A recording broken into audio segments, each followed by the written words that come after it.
Hey everybody, it's Belinda. Today I will be having a discussion with Brandy from Be Out the Box. We're going to be talking about NDEAM. Let me introduce you to Brandy Hicks. She is an experienced, there we go. She is an experienced public health practitioner working in the field for more than a decade, as well as a disability inclusion and accessibility advocate. She is the founder of Be Out the Box, whose mission is to change the narrative surrounding people with disabilities, exposing gaps in community accessibility and celebrating innovative solutions for creating environments supportive of all abilities. Brandy currently resides in Metro Atlanta, where she is a frustrated but very loyal Atlanta Falcons fan. Although she has lived in the area for over 50 years, she still has the love for her hometown, Detroit, Michigan, running strong through her veins. So I want to welcome Brandy. Brandy is also a contributor on the Rocket Employment newsletter. So you can catch Brandy posting a newsletter article once a quarter on our thing. So Brandy, welcome. Hi, Belinda. How are you today? I'm good. You're good? You can hear me Yeah, I clearly? can hear you. It was just, I don't know what was happening. Okay. I don't Excellent. get it. But technology. Okay. So it's okay. Excellent. So Brandy is a lot of things, and one of the things I didn't say on here is that she is a friend of mine, and she is one of my accountability buddies. So I appreciate her every day. But we're gonna jump right in because a lot of people here, Brandy, have no idea what NDEAM, NDEAM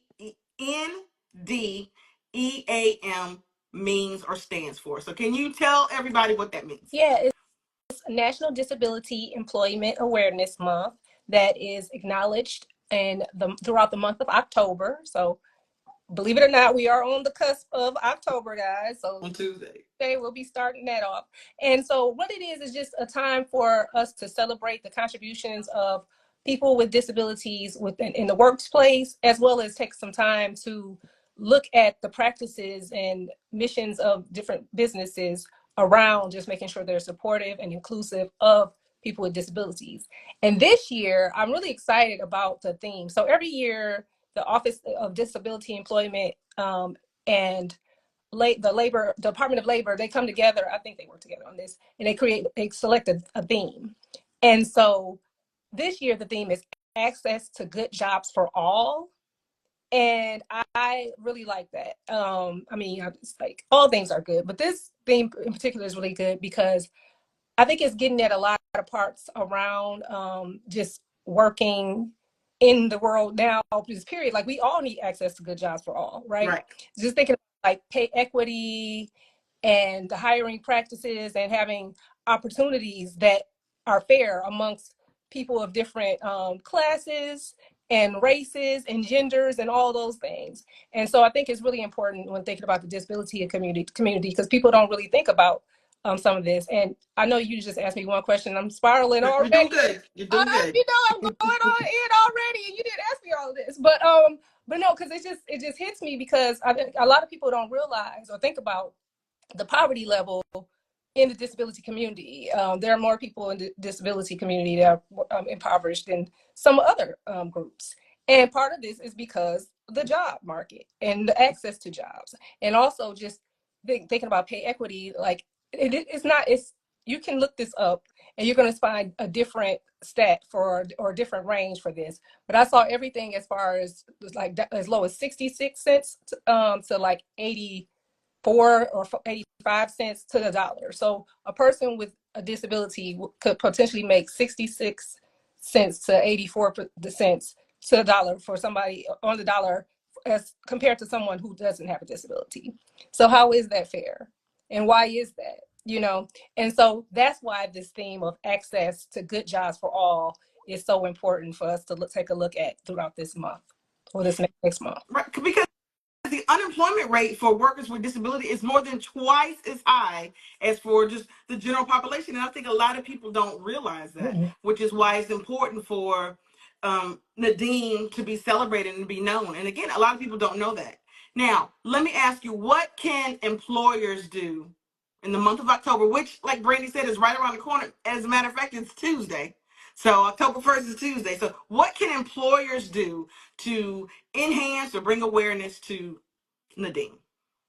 Well, it's a lot of things they can do. And for ideas, before I forget, when I start talking, you can go to the Department of Labor. They actually have a link where you can go there, and they have 31 ideas, because it's 31 days in the month of October, 31 different ideas that you could choose from. I mean, no one's expecting people to do them all, because you have to start somewhere, especially if you're a new business or you haven't really thought about this before.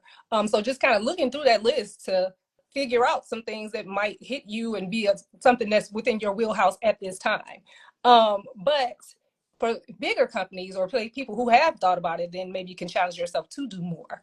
But and then also just recognizing that October might be like, it's just like any other awareness months. Like, it doesn't stop now. You know, when October is over, you're not going to end this. So again, so it's just a time to kind of just like pump up your awareness in this area. So I think one of the biggest things would be just increasing awareness for the staff and just the employees, or even your customers or consumers. So like by posting on social media, what is NDEAM? Also maybe holding some type of lunch and learn. And one of the things I saw that I thought was pretty cool is maybe taking the time to invite an outside speaker, or having like a ASL, American Sign Language workshop. And even if no one in the immediate company is hearing impaired or uses ASL, it is just a fun way, one, to engage your staff, and then two, to bring awareness. And then also just, it shows that you actually, it's kind of like broadens your perspective when you do those types of things. So yeah, and then I think it's also a good time too to think more about the self-care practices and things like that you love to Right. talk about, you're expert on, because we all need that. And then particularly people who have disabilities, you need to really kind of think about like some of the ways that they can take care of themselves in the workplace. And one thing I would be remiss if I didn't discuss, because because of my personal journey, I talk a lot about physical disability. However, I want to make sure I mention like just non-visible or invisible, like disabilities like mental or cognitive disabilities. And so, yeah, taking some time, like the self-care practices would definitely be fit into that a lot, as well as just increasing just awareness around like neurodiversity, ADHD, and things like that. And other disabilities, like people, if you look at the list of disabilities, people don't even think about like diabetes and care management That's and things right. like that. So I just think it's just a time just to open the discussion. Like I said, have a lunch and learn, let people bring some ideas to the table, maybe bring someone in to speak or things like that. It's so much you can do. And also just always looking back, revisit your practices and your policies that you have. Right. Excellent. So, I'm always talking about what small business owners or business owners large should do. What can an employee do? So maybe my company's not bringing awareness or even knows what NDEAM is. What can an employee of a company do to help spread the awareness of NDEAM? Yeah. I mean, I would say some of the same. I mean, look at the list and take it to the management and say, hey, I would love to spearhead this campaign, or I know a group who, is doing this, and can someone come in and speak, or maybe host some type of volunteer event. Hopefully, like if the management is on board, maybe something can be done during work hours. But if not, maybe sometimes you have to start stuff on your own or outside, and then people get on board. But yeah, I know like if the group can come together and maybe do like some type of volunteer activity or workshop together, that would be good. But yeah, and then also maybe looking at the practices that or if you have the policies in the handbook and things like that. That's one of the things I wanted to mention, but Mm. I'll talk about that. But yeah, just kind of looking at the list yourself, and maybe even if you can't do it within your work, or like I said, you may or may not feel comfortable taking it to management, depending on your role or how open they are to this type of thing. You can still do stuff on your off time. I mean, you can post about NDEAM on Facebook or Instagram or whatever. I mean, most people wouldn't have a problem with that. Yeah. Right. Most companies wouldn't. Right. Make sure y'all check y'all's social media policy Right. before, if you're gonna tag your company. You can post whatever you want Right. about yourself. So Yeah. yes, absolutely. One of the things that when I was doing some research, and they were saying that you can create displays or train supervisors is one of the things that you can do for during the month. Like, what would I be training the supervisors on, or what would the display? What could I display as it relates to this? Well, it's a couple things. You could display like some of your practices around, like I know my company, they do a lot. And so they talk about like some of the work they've done. So during this time you could display, like we've had a workshop, like we mentor X amount of young professionals with disabilities each year. Like just kind of broaden the like again the perspective of raising awareness, like this is work that we feel is important. And one of our missions that we want to do to have a ripple effect throughout the society, because it matters. It matters what each company and which each person does. It has a ripple effect. And so I would say, yeah, just maybe posting about some of the things that you're doing at your company to make sure you have inclusive practices, as well as you can talk about stats just in general around, like we talked about, pay equity or poverty or unemployment rates, and just kind of having like a bulletin board just dedicated to like that particular topic. I think that would be something that companies could do as well. So you said earlier that it don't stop in October. You know, a lot of times we just be like, oh, one time a year or 1 month, and we celebrate it, and then we're on to the next. This can be ongoing. It should be ongoing. What are some things that people can do, businesses can do all year round? What should they be doing as it relates to this? Right. So right now, I would say one of the first steps will be this. Maybe can be an annual mark for you to revisit your policies, and in doing that, making sure you keep them going year round. And one of the things I wanted to bring up for sure is around recruitment and hiring, and looking at whether or not your policies are um, fair, or making sure there are no biases. One of the things I read about was around companies using AI. You and I talk about AI, Right. and I've been talking about it a ton in my work life as well. But AI is a great tool, but it's not a perfect tool. Right. And so looking at if it's trained on, because the way it works is you input information to it, it has access to it, and that's how it's able to generate ideas or help you select things. And so with that, sometimes use it to, so a lot of bigger companies or even some of the smaller companies too use it to help them recruit, because we all know recruiting, that's a beast that takes some Yes, it time is. and things like that. So to have a tool like AI help you narrow down a pool, that's awesome, right? That's right. Yeah, it can be. It is. But it can also be biased. That's right. And so it might be leaving out people who deserve a fair shot.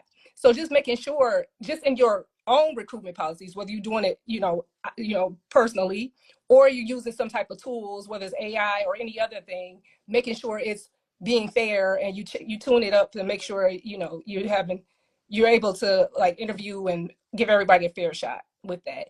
And then even with that, one thing, this was so crazy. So like some of the there's like, I think some of those features where they interview you on through the computer or Right. whatever, and it track your eye engagement and stuff to see like how interested you might be in the job or during the interview. Wow. And things like that.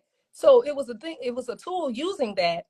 And some people who had like low vision or blind, Right.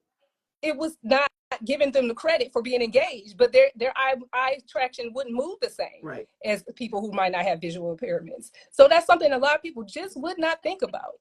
And so you have to really just kind of really just that's why this is so important, because it makes you think about different things that I hadn't really thought about. That I didn't even know they had some type of device or something they were using during interviews that was tracking your eye movement. And the fact that they think that your eye movement is what is something that like kind of captures your engagement. I'm sure there's some science behind that or whatever. I'm not really, I'm not really experienced or versed on that. However, it's just something like the more you read, we're sharing here Right. now. I'm sure somebody's listening like, wow, that's a thing. So, that's how we learn, and that's how we can change and hopefully move the needle and make things more. Excellent. One of the things that I saw when I was doing research, and I hadn't even thought about this, is that incorporate it into your onboarding process. So you're seeing it incorporated into your recruitment, which is excellent. But the other thing that you can do is once people get on board, that you can incorporate it into your onboarding process to start talking about it from the very beginning so that everybody knows when they come into your organization, they know that this is important, this is how we celebrate, and this is the things that we do, and that we are including everyone. I think one of the things is that a lot of times is if it's not happening to me, I don't think about it. That's a lot of people's mindset because everybody's so self-absorbed on themselves, which, it's natural.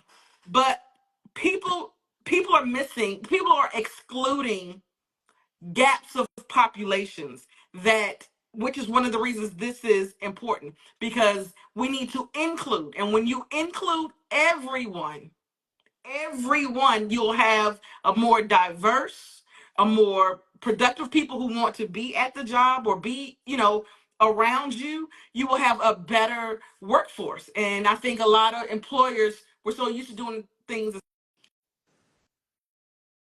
I'm sorry. We're so used to doing things the same over and over and over that we miss that. And that we need to make sure that we are including people from recruiting, onboarding, and all the way through. And in October is a good reminder to make sure that we are practicing what we preach and that we are doing what we say are gonna do.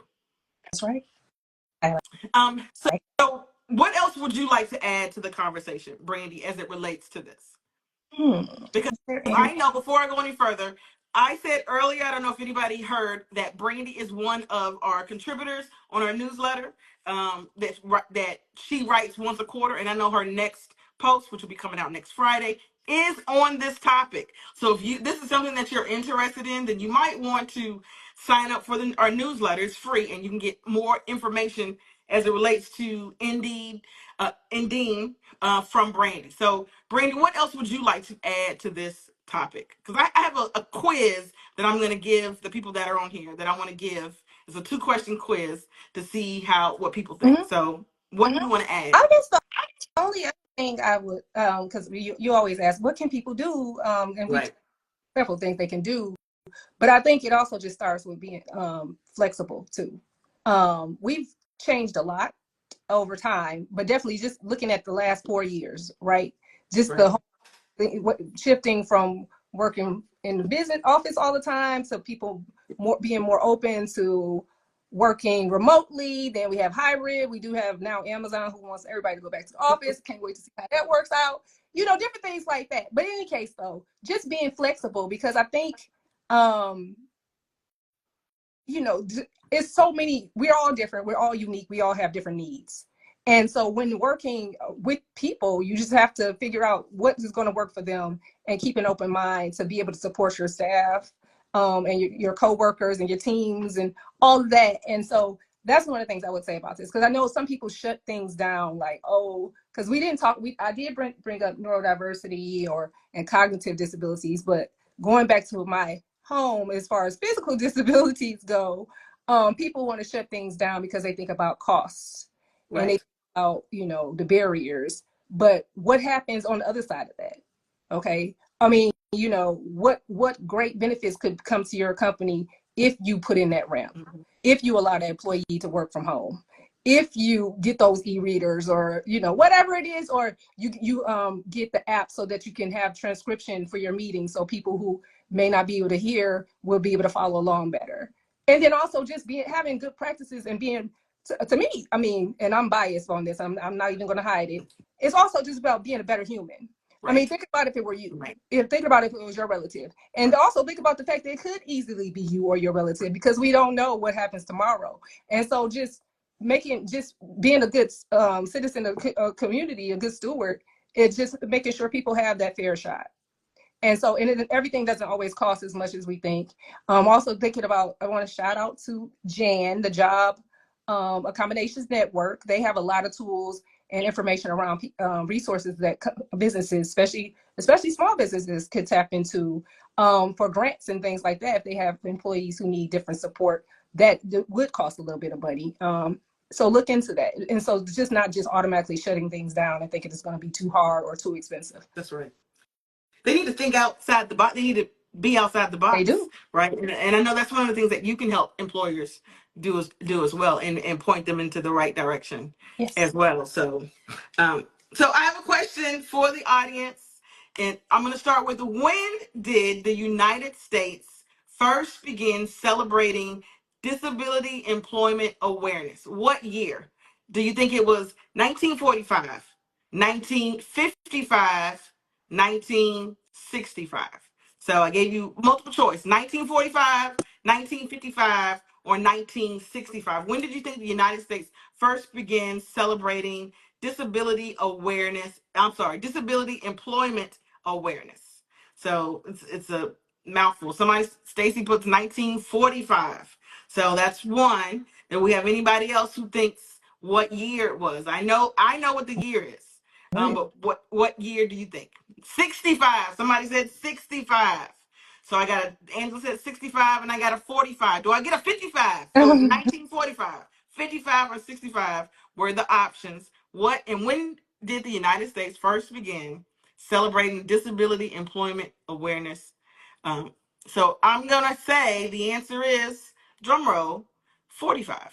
1945 is when the United States first began celebrating employment awareness. And let me ask you this question: the unemployment rate for workers with disability is more than twice as high as it is for the general population. Is that true or false?